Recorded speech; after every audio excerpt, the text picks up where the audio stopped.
Hi friends, మా గణేష్ ఎలా ఉన్నాడో చెప్పండి. మా వీధిలో గణేష్ అనమాట. మా వీధిలో గణేష్ కాస్ట్ వచ్చేసి మొత్తం ట్రాన్స్పోర్ట్ ఛార్జెస్ మొత్తం కలిపి 50,000 అయిందంట. హైదరాబాద్ బొమ్మ ఫ్రెండ్స్ తీసుకొచ్చారు పిల్లలు.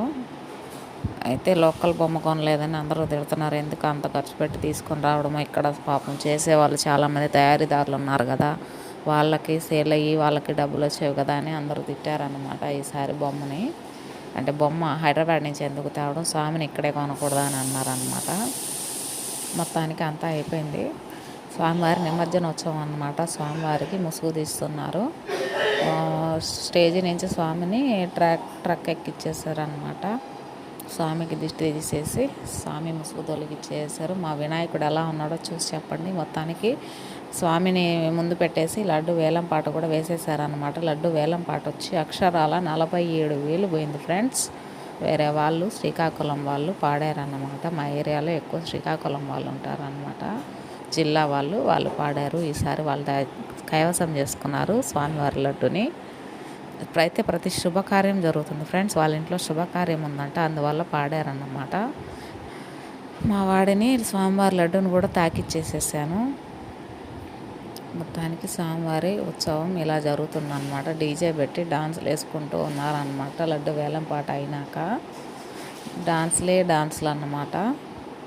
స్వామివారు ముందుకు కదులుతూ ఉన్నారు. లడ్డు వేలంపాట జరిగింది. వేలంపాట జరిగిన వాళ్ళ ఇంటికి లడ్డుని సాగనంపించి ఉత్సవంలాగా తీసుకుపోయి తప్పెట్లతో వాళ్ళ ఇంటి దగ్గర దిగబెడతారన్నమాట. ఎప్పుడు ఎవరు వేలం పాట పాడినా ఇలాగే. మా నెల్లూరులో లడ్డు వేలం పాట పాడితే ఎలాగంటే, ఈ సంవత్సరం వేలం పాట 47,000 వీళ్ళు పాడారు కదా, ఆ డబ్బుల్ని నెక్స్ట్ ఇయర్ ఇచ్చేసేయాలన్నమాట. అప్పటికప్పుడుకి అమౌంట్ పే చేయనక్కర్లే. నెక్స్ట్ ఇయర్కి ఆ డబ్బులు వినాయక చవితి రోజు డబ్బులు వాళ్ళకి ఇచ్చేసేయాలన్నమాట, ఉత్సవ కమిటీకి. అట్లా అన్నమాట. ఈ 4 నెలల్లో ఎక్కడైనా కూడా ఇదే పద్ధతి ఫ్రెండ్స్. మీ ఊరు సైడ్ మీకు ఎలాంటి పద్ధతులు ఉన్నాయో కామెంట్ ద్వారా తెలియచేయండి నాకు. మా వాడు ఇలాగా రెడీ అయ్యాడు అనమాట. స్వామివారి ఉత్సవానికి రిబ్బన్లాగా కట్టుకున్నాడు.